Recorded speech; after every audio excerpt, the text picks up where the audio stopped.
அனைவருக்கும் வணக்கம். நம்மளுடைய காணொளியை கண்டுகொண்டிருக்கும் அனைத்து நண்பர்களும் என்னுடைய முந்தைய காணொளிகளை பார்த்தீர்கள் என்றால் உங்களுக்கு மேலும் மேலும் நீங்கள் செல்வந்தராகுவதற்கு அது உறுதுணையாக இருக்கும். நீங்கள் விரைவில் செல்வந்தராகிவிடுவீர்கள். இப்பொழுது மிக முக்கியமான டாபிக் பார்க்குறோம். அதாவது எப்படி இருக்கக்கூடாது, எந்த தவறுகளை செய்யக்கூடாது என்பதை பற்றி தான் பேச போகிறோம். நம்ம இந்தியாவுடைய பணக்காரர்களை 50 பேர் லிஸ்ட்டு எடுத்து பார்த்தீங்கன்னா, கூகுளில் சர்ச் பண்ணி பார்த்தீங்கன்னா தெரியும். அதில் பார்த்தீங்கன்னா அந்த 50 பேர்த்தில் நடிகர் ஒருத்தர் கூட இருக்க மாட்டாங்க. என்னன்னா அவங்க ஆடம்பர செலவை அதிகமாக பண்ணுவாங்க. அவங்கள சுற்றி இருக்கிற ஃப்ரெண்ட்ஸ் ரிலேட்டிவ்ஸ் என்ன பண்ணுவாங்கன்னா, அவங்கள உசுப்பேற்றி நீ தான் பெரியாள்னு உசுப்பேற்றி அவங்க சொத்தையெல்லாம் காலி பண்ணிடுவாங்க. பார்த்தீங்களா, பெரும்பான்மையினர் முதுமை காலங்களில் நம்ம ஏழையாக தான் இருக்காங்க. இதுக்கெல்லாம் மிக முக்கியமான காரணம் அந்த ஆடம்பர செலவு, உசுப்பேற்றுற நண்பர்கள்ட்டையும் ரிலேட்டிவ்ஸ்கிட்டையும் அவங்க உஷாராக இல்லாதது. இந்த மாதிரியான காரணங்கள் தான். எனவே நாம் வடிவேல் சொல்கிற மாதிரி உசுப்பேத்து எப்பா என்ன உசுப்பேத்தி ரணகாலம் பண்ணுறீங்க பாரு. அந்த மாதிரி உசுப்பேத்துறவன்ட்டு நம்ம ஜாகிரதையாக இருக்கணும். அதான் விஜய் ஒரு மேடையில் சொல்லியிருப்பாரு, உசுப்பேத்துறவன்ட்ட உம்முனும் கடுப்பேத்துறவன்ட்ட கம்புனும் இருந்தால் உங்கள் வாழ்க்கை ஜம்முன்னு இருக்கும் அப்படின்னு சொல்லுவார். அது நிதர்சனமான உண்மை. நம்மளை உசுப்பேத்துறவன்ட்ட நம்ம உஷாராக இருக்கணும். நம்மளை பெரிய ஆளுன்னு தூக்கி வைக்கிறானாவே அவன்கிட்ட நம்ம உஷாராக இருக்கணும். அவன்கிட்ட நம்ம கொஞ்சம் தள்ளியே இருக்கணும்.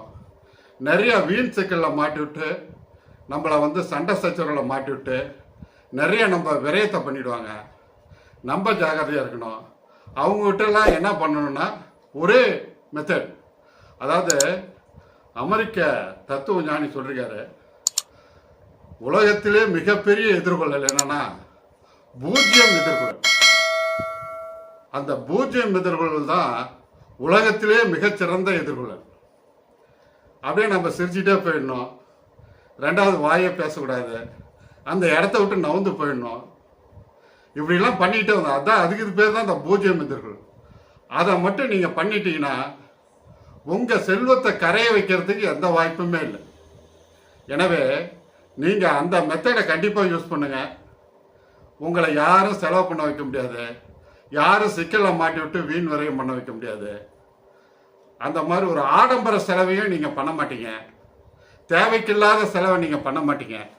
எனவே நீங்கள் வெகு சீக்கிரம் செல்வந்தராகிடுவீங்க. அதுதான் மிக முக்கியமான ஒன்று. அப்புறம் அதுக்கு அடுத்தது, நான் கிராமத்தில் தான் இருக்கேன். கிராமத்திலலாம் பார்த்தீங்கன்னா ஒரு நடுத்தரமாக இருப்பாங்க, நடுத்தர மனிதராக தான் இருப்பாங்க. அவங்க என்ன பண்ணுவாங்கன்னா சாமிக்கு கிடா வெட்டுவாங்க. சாமி நம்மளுக்கு என்ன ஒரு கிடா வெட்டினா கூட போதும்னு நினைக்கும். சாமி இத்தனை கிடா வெட்டு அத்தனை கிடா வெட்டுன்னெலாம் சொல்கிறதில்ல. பட் இவங்க என்ன பண்ணுவாங்கன்னா வீம்புக்கே வேட்டையாடுவாங்க. நான் பெரிய ஆள் அப்படின்னு காமிக்கிறதுக்கு 5 கிடா வெட்டுறது, 10 கிடா வெட்டுறது. கடைசியில் பார்த்தீங்கன்னா அது 5 வருஷம் 10 வருஷம் கடை கட்டிகிட்டு இருப்பாங்க. அப்போ அந்த 8வது அதிசயம், ஐன்ஸ்டீன் சொல்கிற 8வது அதிசயம் அங்கே வேலை செய்யுது. வட்டி குட்டி போட்டு அவங்கள ஏழையாக்கிறது. திடீர்னு பாருங்கள் எல்லாம் நிறைய பேர் ஏழையாக இருப்பாங்க. என்ன காரணம்னா இந்த மாதிரியான வீண் விரைய செலவுகள் தான்.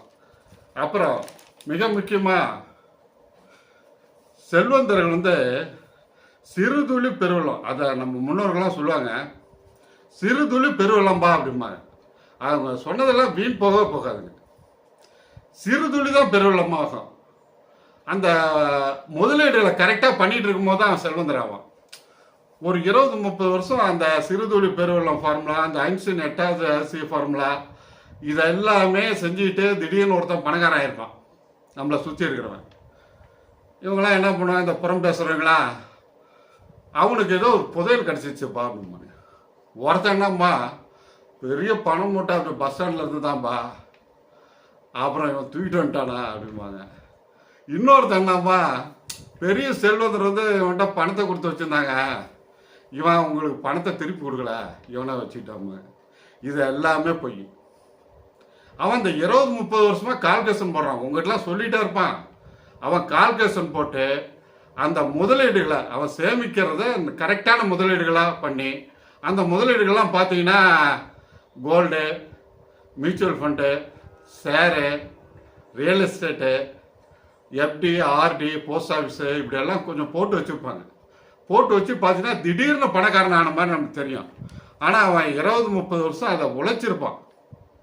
அதனால் நீங்கள் செல்வந்தர் ஆகணும்னா நீங்கள் இந்த மாதிரி முதலீடுகளை நீங்கள் தூங்கினாலும் அந்த முதலீடுகள் தூங்கக்கூடாது.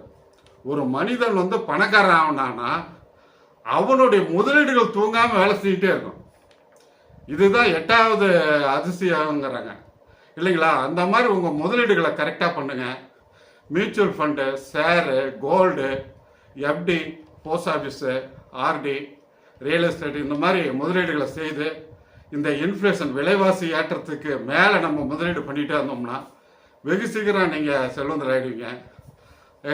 எனவே என்னுடைய காணொளி கண்டு கழித்து விட்டு எனது பிடித்திருந்தால் சப்ஸ்கிரைப் பண்ணுங்கள். அதே மாதிரி ரிலேட்டிவ்ஸ் ஃப்ரெண்ட்ஸுக்கெல்லாம் ஷேர் செய்யுங்க.